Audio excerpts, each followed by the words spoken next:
7:45 in the morning, March the 20th, 1905.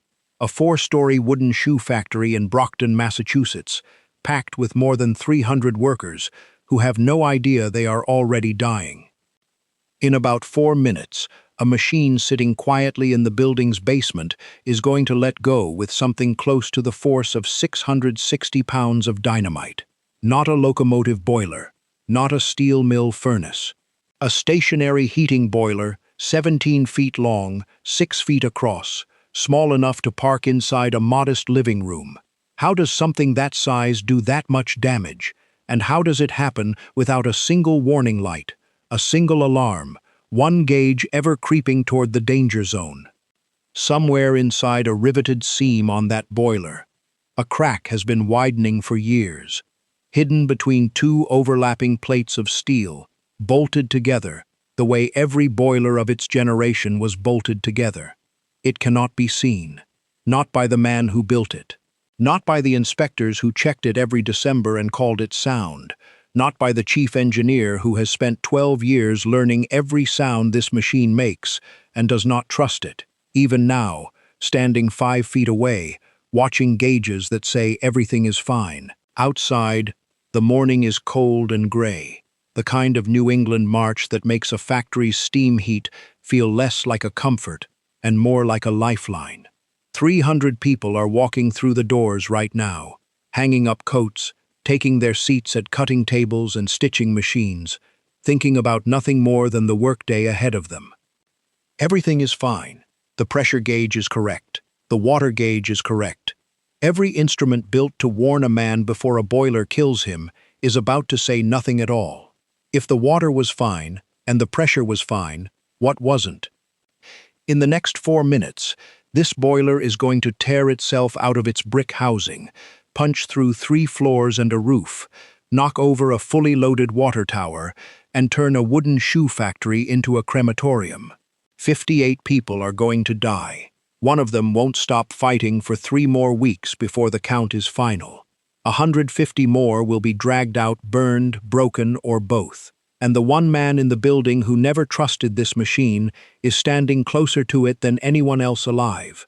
A coincidence? Stay with that.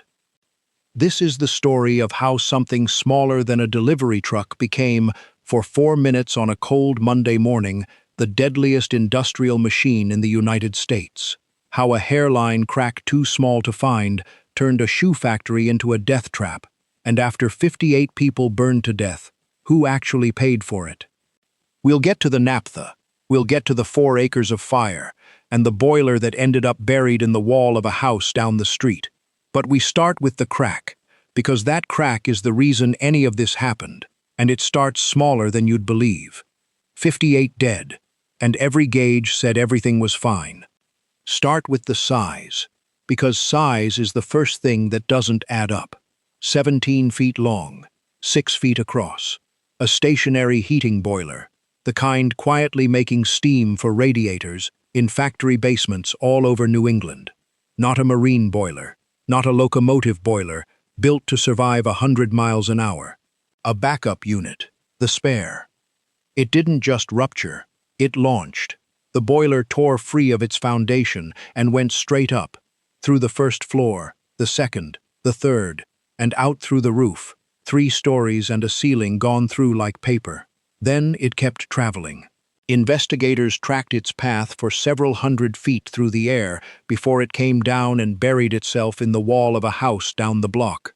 A family's living room wall struck by a shoe factory's spare boiler. On the way up, it clipped an elevated water tower at one end of the building. The tower went over whole, tank still full, and thousands of gallons crashed down through what was left of the roof. That water didn't put anything out. It added its own weight to floors already failing, and that end of the building came down in one collapse, floor onto floor, walls folding in on the wreckage. Investigators kept coming back to one detail. 5 minutes before the explosion, an assistant engineer left the boiler room and reported the gauges reading exactly where they should. Safe pressure, plenty of water. State inspectors later confirmed it themselves, checking the boiler's fusible safety plug after the fact. This wasn't a dry boiler. wasn't an overpressure event any dial would have caught. Every instrument in that room told the truth, right up until the moment it stopped mattering. So if it wasn't the water, and it wasn't the pressure on the gauge, what was it? The answer is the reason there's a monument standing in a Brockton cemetery today, with names on it that took investigators weeks to even guess at. The fire that followed burned hot enough to melt iron pipe. 300 windows blown out in a single instant turned the wrecked building into a chimney, and burning coal scattered from the boiler's own firebox did the rest, catching floors that were oiled every night to keep dust down. People half a mile away could hear it. Not the explosion, the screaming, after. 39 of the dead went into the ground 3 days later, without names on their coffins. The fire had made sure of that. The toll wasn't even final yet. One more man, burned in the collapse, held on in a hospital bed for 3 more weeks before he became victim number 58. The engineer, the one man on that site who'd spent over a decade with this exact machine and never once trusted it, didn't run. He was still in the boiler room. It took a full day of searching to work out what had happened to him. His wife identified what was left by a pocket watch and 2 rubber heels. Somebody had to answer for 58 dead. A city doesn't bury that many people and quietly move on. There were investigations, an inquest, a district attorney circling the wreckage looking for someone to charge. Where that search ended up is the most unsettling part of this story, and we're nowhere near it yet. This is the fact everything else turns on. When inspectors finally cut open the wrecked boiler and looked at the failure point, they found it in a riveted lap joint, 2 overlapping plates of steel bolted together, the standard method of the era. Inside that overlap, hidden between the layers where no inspector's eye and no gauge could ever reach, was a crack. That's the crack in the title. Hold on to it. Before we get to the 4 minutes it caused, you need to understand why a machine this small was even running that morning, and why the one man who feared it most was standing closest to it. The boiler they kept because replacing it cost time. Brockton, Massachusetts, at the turn of the century, wasn't a factory town. It was the factory town. 35,000 people in that city worked shoes, cutting, stitching, lasting, packing, and in February of 1905 alone, the shoe factories of Brockton shipped close to 56,000 cases out the door. This was an industry running flat out, and R.B. Grover and Company was running flat out with it. Captain Robbins Grover started out as a shoemaker outfitting soldiers during the Civil War. By 1905, he'd built that trade into something considerably bigger, a factory shaped like a letter E, occupying half a city block at the corner of Main and Kalmar Streets, employing north of 400 people to keep up with demand for his Emerson brand shoe, sold through some 30 stores scattered across the country. Business was good enough that Grover had just added an entire 4th floor onto the building to keep pace. Every one of those floors needed heat. New England in March isn't gentle, and a shoe factory full of workers needs steam running through its radiators from the moment the doors open. That steam came from coal-fired boilers sitting in a brick boiler house built onto the back of the wooden factory, forming the crossbar of that letter E. The 4th floor created a problem. The original boiler had been built to heat a 3-story building, and adding a floor meant adding load. So Grover's people did what any growing operation does. They installed a larger, newer boiler to carry the extra demand. A decision got made here that looked completely reasonable and turned out to be the hinge the whole disaster swings on. The old boiler didn't get scrapped. It got kept, 17 feet long, 6 feet across, built back in 1890, 15 years old by the morning of the explosion, shoved into backup status, and mostly forgotten, because the new boiler could usually handle the building alone. Why keep a machine nobody fully trusted instead of cutting it up for scrap? Because scrapping it cost money and time neither the 4th floor nor the growing order book could spare, and because a backup boiler sitting idle most of the year looked, on paper, like cheap insurance. Almost forgotten. Not quite. One man in that building never stopped thinking about it. David Rockwell was Grover's chief engineer, a first-class license, 12 years of hands-on experience running steam equipment. Exactly the kind of man a factory owner wants standing between 300 workers and a boiler room. A first-class license in this era wasn't handed out casually. It meant a man had passed a real examination on steam pressure, safety valves, and the mechanics of exactly the kind of equipment now sitting in that brick boiler house. And it meant the state considered him competent to make life-and-death judgment calls without anyone looking over his shoulder. Rockwell did not trust the old boiler, not vaguely, specifically. He'd worked with it long enough to know its age, its history, its limits, and by every account, he treated the thing with the wary respect you'd give a dog that had bitten someone once before. So why was it running the morning of March 20th? Because the newer boiler, the good one, the one Rockwell trusted, needed its own routine maintenance. Boilers require periodic flushing to clear out the scale and sediment that builds up from constant use, and you can't flush a boiler while it's making steam. For that window, something had to carry the load. Radiators don't wait for maintenance schedules. Neither does a New England cold snap. That something was the old boiler. Rockwell made the call himself. The engineer who trusted it least was the one who put it back into service, because the alternative was 300 workers walking into an unheated building on a cold, damp Monday. It wasn't recklessness. It was a compromise every engineer in every factory in the country was making constantly, in an era with thousands of aging boilers doing exactly this kind of duty. Fire it up, get through the flush, shut it back down. That was the trade Rockwell made. Fire the old boiler one more time, to buy a few hours. There's a detail here that matters more than it seems to. His own wife later told investigators that in the days before the explosion, her husband had been irritable, her word, because he was having to run that boiler at, in her phrasing, a pressure it was unequal to.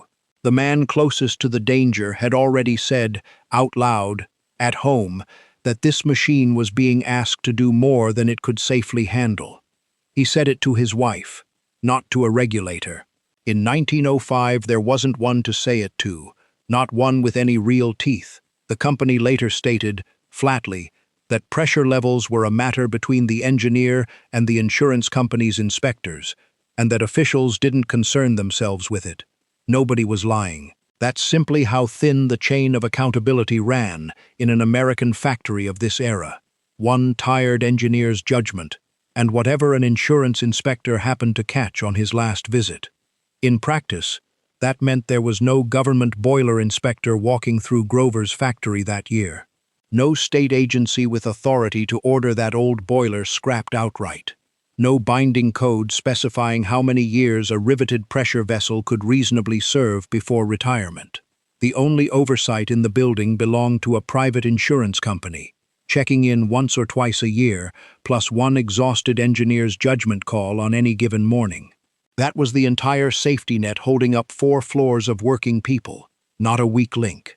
The whole chain, in most American factories of this era, was built from links exactly that thin. Grover's factory wasn't unusual in that respect. It was ordinary.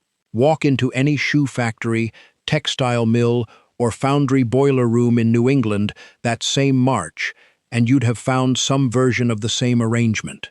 An aging backup unit, a trusted newer machine, and one tired man deciding, hour by hour, which was safe enough to fire that day. Multiply Rockwell's private calculation by every industrial boiler room in the country, and you start to understand why this story could have happened almost anywhere.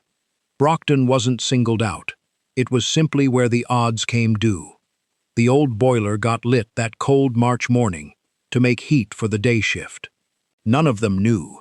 Not Rockwell, not the inspectors who'd checked it in December and called it sound, not the assistant who'd walk away from those gauges 5 minutes before the end, that the boiler's own design carried a blind spot built into its steel, a blind spot no inspection method in 1905 could find.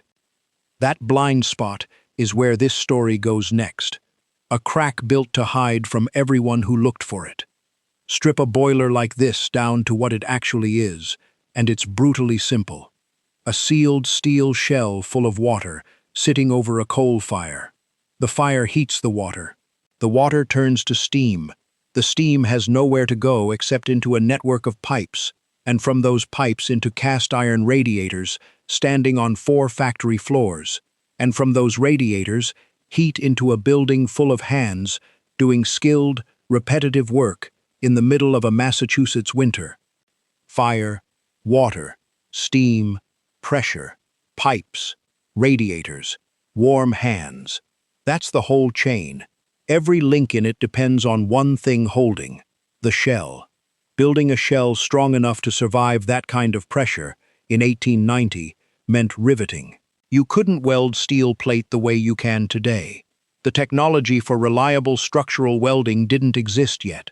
So boilermakers took large curved plates of steel, overlapped their edges by several inches, and drove rows of steel rivets straight through both layers to hold the joint together under pressure. This was called a lap joint, and it was the standard, accepted, everywhere in America method of building a pressure vessel in that era. Thousands of boilers, coast to coast, were built exactly this way. Nobody was talking about the trade-off out loud, because almost nobody understood it yet.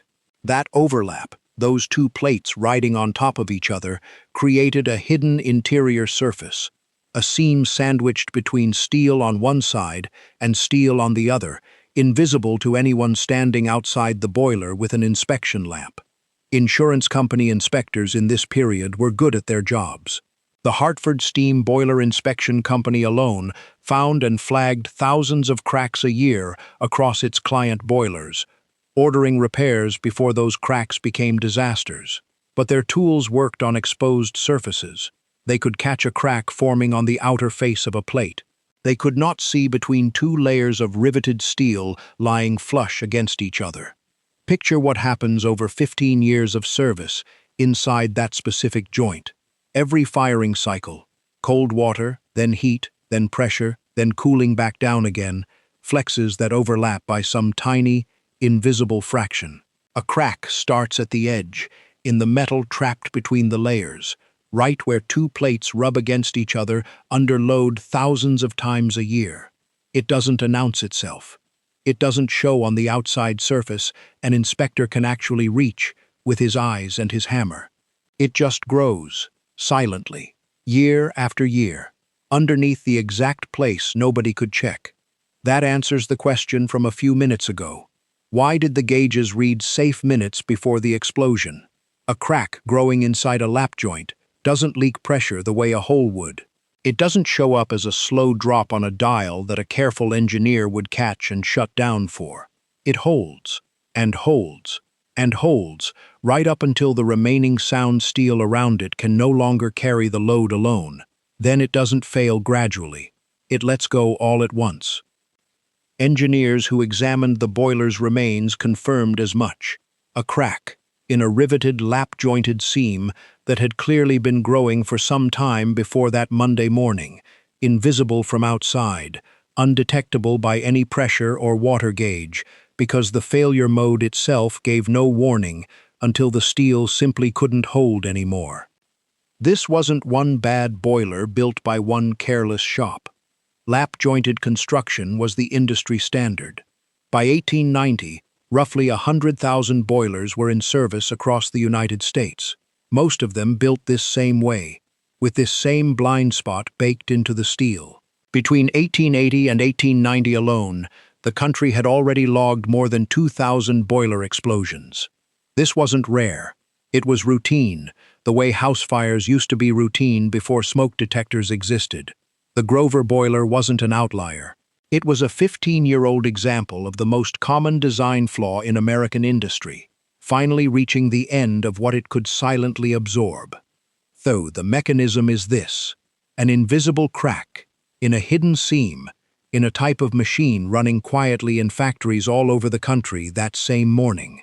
No villain, no skipped inspection, just steel doing what riveted steel of that era was always eventually going to do, on a schedule nobody could predict. Knowing how it works doesn't make what happened next any easier to watch. If anything, It makes it worse, because everyone in that building had every reason to believe the morning was routine. So what was actually happening, in the hour before the crack finally gave out, to the one man whose entire job was to catch a warning sign that, as we now know, didn't exist to be caught? The man who never trusted, it was the one standing next to it. Picture the boiler room itself, before you picture the explosion, because the room is where this story actually lives for its final hour. Brick walls, built as their own separate structure, attached to the wooden factory specifically because everyone understood, even in 1890, that a boiler room carried more risk than the floors around it. Coal dust in the air, the roar and radiant heat of an open firebox, the low mechanical hiss of steam finding its way through valves and joints. This was not comfortable work. It was skilled, dangerous, and entirely dependent on one man's judgment, hour to hour, to keep several hundred people upstairs safe without them ever having to think about it. That man, again, was David Rockwell. 12 years in that exact role, a first-class engineer's license, which in this era meant real, tested competency, not a formality. Employees who worked alongside him would later testify, without hesitation, that he was entirely capable of handling his duties that morning. This was not a man cutting corners. This was a careful man handed an impossible set of circumstances by an ordinary Monday. Running 2 boilers, one trusted and one not, meant Rockwell was constantly making judgment calls that never showed up in any company ledger. When to fire which unit, how hard to push it, how long the old one could reasonably carry the load before he'd want it shut back down. None of that lived in a manual. It lived in his head, built up over more than a decade of listening to what steel and steam sound like right before something goes wrong. If that judgment was ever going to be tested past its limit, for the past several days, according to his own wife, that judgment had been under real strain. He was irritable, she said, a man normally even-tempered, worn down specifically because the boiler he was being asked to run wasn't built for the pressure he was asking of it. He carried that tension home with him. He carried it back to work with him. He carried it into the boiler room on the morning of March 20th.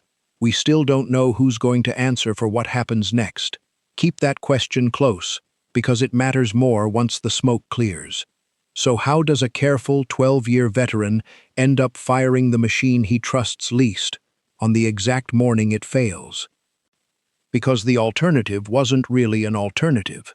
The newer boiler, the one Rockwell trusted, required a routine flush that morning. Standard maintenance, the kind of unglamorous upkeep that happens on a schedule and doesn't wait for anyone's comfort. You cannot flush a boiler while it's under steam. For that window, something had to make heat for a building full of people arriving to work in the cold. Rockwell made the only call available to him. Fire the backup, get through the maintenance window, shut it back down. A trade he had almost certainly made before, without incident, because that's how backup equipment survives 15 years in service, by mostly working, right up until the one time it doesn't. That Monday morning was cold and damp, the kind of New England early spring that makes heat feel less like comfort and more like necessity. Rockwell fed coal into the old boiler's firebox early, before most of the day shift had even arrived, to have steam ready and radiators warm by the time 300 workers walked in and took their places at cutting tables, stitching machines, and lasting benches. At 7:45, the plant manager telephoned down to the boiler room. Something was making noise, strange sounds coming from the radiators along one wall of the building. The kind of thing that gets reported precisely because everyone in a factory this size has learned to take odd noises from the steam system seriously. Rockwell himself had just stepped out. It was his assistant who took the call and gave the answer that, in hindsight, is almost unbearable to read. Everything was in order. No cause for concern. He wasn't wrong, exactly. He was reporting exactly what the instruments in that room were telling him. Pressure, normal. Water level, adequate. Every dial available to a 1905 engineer said this was an ordinary Monday. From her kitchen window nearby, Rockwell's wife saw her husband sitting in a chair near the boiler house window, just sitting. A quiet moment in the middle of an ordinary shift, 5 minutes before the end of the world he knew. Because in those 5 minutes, a crack that had been silently widening inside a riveted seam for who knows how many years, in the one part of that boiler no inspector or gauge could ever reach, finally ran out of steel to hold it together. 4 minutes that turned a shoe factory into a crematorium. Every thread comes together in the same 5 minutes past 7:45. The trusted gauges, the untrusted engineer, the hidden crack, the fourth floor that pushed a 15-year-old boiler back into service in the first place. The old boiler let go. It didn't rupture quietly and vent. It came apart with the violence of 660 pounds of dynamite, tearing itself loose from its foundation and going straight upward, through the first floor, through the second, through the third, and out through the roof of a building that, minutes earlier, had simply been making shoes. 3 stories of wooden construction opened up like a punch-through paper bag. On its way through, the boiler clipped the elevated water tower mounted at one end of the structure. That tower didn't just tip, it came down whole, and its tank, full, holding thousands of gallons meant to feed the sprinkler system that was supposed to protect this building, crashed down through what remained of the roof. That single moment turned a bad situation into a collapsing one. The added weight of that water, landing on floors already torn open by the explosion, was more than the wounded structure could carry. That entire end of the building went down. Floor onto floor onto floor, walls folding inward on top of the wreckage, in the space of seconds. Workers who had survived the initial blast now had a second, entirely different fight on their hands, getting out from underneath a building that no longer had a stable floor beneath it. Some were pinned immediately, trapped under fallen beams and the heavy iron shoemaking machinery that had ridden the collapsing floors down with them. For these workers, the explosion itself hadn't been the danger. What came next was, how do you get 300 people out of a building that's already collapsing in on itself, with no working fire escapes and one working exit? Burning coal from the old boiler's own firebox had scattered through the wreckage in that first instant, and it found fuel everywhere it landed. Gas lines running through the building's walls had been torn open by the explosion and were now feeding open flame directly. The wooden floors themselves had been treated every single night with linseed oil, standard practice to keep shoe leather dust from becoming a slipping hazard, and linseed oil does not smother a fire. It accelerates one. Then the windows went, more than 300 of them, blown outward by the force of the blast, and every one of those broken panes became an intake for fresh oxygen pouring into a structure that was now, effectively, one enormous open hearth. Fire investigators would later note the heat inside those wrecked floors climbed high enough to melt iron pipe and cast iron radiators outright. This was not a house fire. This was closer to a furnace, with people still inside it. People half a mile away could hear the screaming coming from inside the wreckage. The Campello fire station sat on the very same block as the Grover factory, close enough that firefighters were on scene within moments, joined immediately by neighbors and passers-by who didn't wait for equipment. Using long timbers as makeshift levers, rescuers worked to lift sections of collapsed flooring off trapped workers, pulling out as many as they physically could, before the advancing fire made a section of wreckage impossible to approach. Brockton's newspapers would later record act after act of ordinary heroism from that morning, men and women running directly toward a burning building, because someone inside it was still screaming. For a few minutes, it looked almost survivable. A bad fire, a hard rescue, but a fire crews could eventually get ahead of. Behind the boiler house, in a wooden shed built directly against the back of the brick structure, R.B. Grover kept barrels of naphtha, a volatile industrial solvent used in shoe manufacturing, related closely enough to gasoline that the comparison isn't a stretch. Burning coal from the initial explosion set that shed a light within minutes, and when the naphtha inside it went up, it didn't burn. It detonated. throwing sheets of flame directly onto the wreckage and driving rescuers backward, away from workers they had been moments from reaching. An engineering study conducted afterward reached a conclusion worth pausing on. Without those naphtha explosions, the death toll that morning would likely have been roughly a quarter of what it actually was. The boiler broke the building. The naphtha is what turned survivable wreckage into a death trap for dozens of people who might otherwise have made it out. A second naphtha store caught fire roughly 15 minutes later and went up in its own explosion, showering hundreds of gallons of burning liquid across debris that rescue crews were still working. What kind of luck does it take to walk out of something like that? Not everyone's escape looked like a rescue.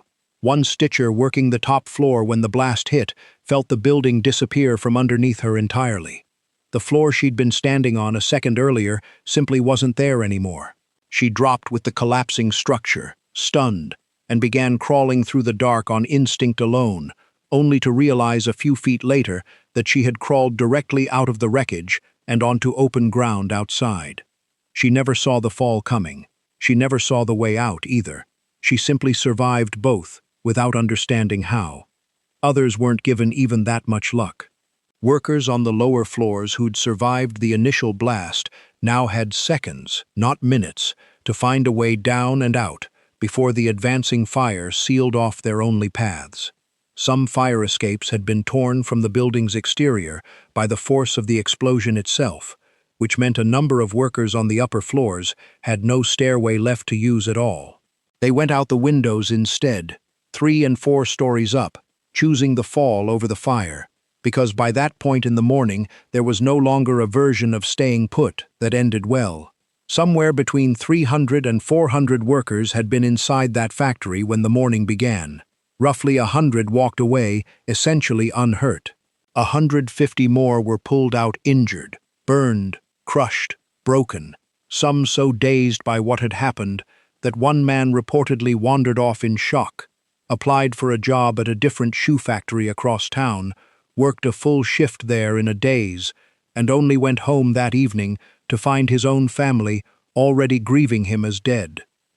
Survivors were told to register their names with the police as they got clear of the wreckage, and for hours afterward the scene outside the ruined factory looked less like a disaster site and more like a train station platform full of people scanning a list for one name. Families arrived from every direction, running between whatever survivor list had most recently been posted and the grim work still going on in the rubble behind it. Some found the name they were looking for. Many did not, and kept coming back to check again, because there was nothing else to do. 58 did not walk away at all. The heat those floors reached made identifying the dead a brutal, painstaking process. Where the fire had burned longest and hottest, toward the rear of the building, searchers found little beyond bone fragments. 39 victims went into a shared grave at Brockton's Melrose Cemetery 3 days later, without confirmed names, because there was nothing left to confirm them by. The toll wasn't even final yet. One more man, badly burned in the collapse, would fight for 3 more weeks in a hospital bed before becoming the disaster's 58th and final victim on the 15th of April. The boiler itself, the 17-foot, 6-foot machine that started all of this, hadn't stopped at the roofline. It had traveled several hundred feet through the air before it came down and buried itself in the wall of a private house down the street. A family's living room wall, struck by a shoe factory's backup boiler, blocks from where it had spent 15 years quietly making heat. And David Rockwell, 12 years of experience, a first-class license, the one man in that entire building who had said out loud, at his own kitchen table, that this exact machine was being asked to carry more than it could bear, never left the boiler room. He was reported injured, then missing, then briefly and wrongly reported to have fled town entirely. It took investigators a full day to find the truth. His wife had watched him sitting near that window 5 minutes before the blast. What searchers eventually recovered from the wreckage of the boiler house was confirmed as him by a single charred pocket watch, a pair of rubber work heels, and a torn scrap of clothing, his wife recognized on sight. The man who trusted this machine least of anyone alive was standing closer to it than anyone else on Earth when the crack he could never have seen finally ran out of steel to hold. What a crack like that left behind. In the days after, investigators moved fast because a city needed an answer, and 300 grieving families needed one more than anyone. This was the kind of disaster that gets somebody charged. A coroner's inquest was convened. A district attorney assigned investigators to trace the chain of responsibility back to whoever had been careless enough to let this happen. The company that kept a 15-year-old boiler running past its prime, or the engineer who fired it up that morning. Company records showed the boiler had been formally inspected the previous December and found in good condition. Co-workers testified, without hesitation, that Rockwell had been entirely fit to do his job that morning. Boiler inspectors who finally cut open the wrecked shell confirmed the failure point, a crack in a riveted lap-jointed seam in a boiler built in 1890, and already well past the point experts considered reasonable for that kind of construction, under real pressure. A few minutes ago we asked who paid for 58 dead. This is the answer, and it's the most unsettling one in the whole story. On the 29th of March, the district attorney announced his conclusion. The explosion was the result of a hidden defect. No criminal charges would be filed against anyone. 2 weeks later, a civil judge reached the same finding from the opposite direction. The defect could not have been discovered by any available means. The company was not liable, and the various rumors that had circulated about Rockwell's competence were formally declared untrue. Nobody was punished. Nobody was even found to have been wrong.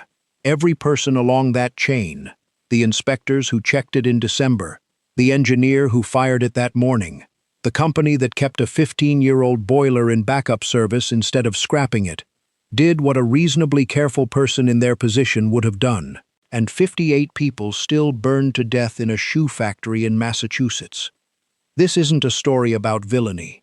It's a story about how thin the margin was, everywhere, in an industrial system running on machines built at the edge of what anyone yet knew how to inspect. Captain Grover himself was financially ruined by the disaster, despite carrying insurance on the property. His company filed for bankruptcy within weeks, assigning more than 30 Emerson shoe stores across the country to creditors to help cover the debt. And yet, by every account, Grover spent the rest of his own life personally working to secure financial support for the families of the people who had died in his factory. The Leather Workers Union moved immediately, pledging weekly support for the injured and payments to families of the dead. Brockton's civic leaders organized a relief fund within days that would eventually gather and distribute close to $105,000 directly into the hands of grieving households, run so efficiently that its own administrative costs came in at a fraction of 1%. None of that changes the number on the monument, but it says something about the town this happened to. This part of the story outlasted everyone involved in it. Boiler explosions weren't new in 1905. Engineers had been sounding the alarm for 2 decades already. The American Society of Mechanical Engineers had existed since 1880, specifically because so many boilers were failing across the country, and it had spent years publishing guidelines that manufacturers and railroad operators mostly ignored, because guidelines without the force of law rarely change what a factory does when replacing an old machine costs money. The Grover disaster wasn't the last shoe factory boiler explosion in Massachusetts. A second one hit a factory in Lynn the following year. Between the two, public pressure finally reached a point state government couldn't ignore. A new governor demanded action. A state board of boiler rules was formed, and after pushing past objections from manufacturers who called it needless interference, Massachusetts passed formal legislation in 1907 governing how steam boilers had to be operated and inspected going forward. That state law became the model other states copied, and it fed directly into the National Boiler and Pressure Vessel Code engineers still build to today. The same code that makes an explosion like this one almost unthinkable in a modern facility. That's the actual scale of what one invisible crack did. It didn't just kill 58 people in a shoe factory. It rewrote how an entire country was legally required to think about pressure, steel, and the machines quietly hidden in the basements of buildings full of people who never think about them at all, right up until they have to. And what's left, if you go looking, today? The corner of Main and Kalmar streets didn't stay a ruin for long. Within a few years, an automobile dealership had gone up on the site, a Studebaker franchise, later still a small neighborhood market. The Campello fire station that emptied its crews onto that block within minutes of the blast still stands close by, its face altered by a century of renovation, but its purpose unchanged. And in Melrose Cemetery, on the west side of Brockton, a granite monument still stands over the 39 graves of the workers the fire never let anyone name. People still come to read it. Descendants of the Grover family and descendants of the workers who died that morning have stood at that stone together, more than 100 years later, reading the same names. A boiler smaller than a delivery truck did all of that. Not because anyone was careless, not because anyone lied, because a crack, hidden in the one place 19th century engineering couldn't check, finally ran out of steel to hold, and blew 58 workers into a burning death trap before a single gauge in that building ever had the chance to say otherwise. They don't build boilers like that anymore. Not because men got smarter, because 58 of them had to die first to prove the design wrong.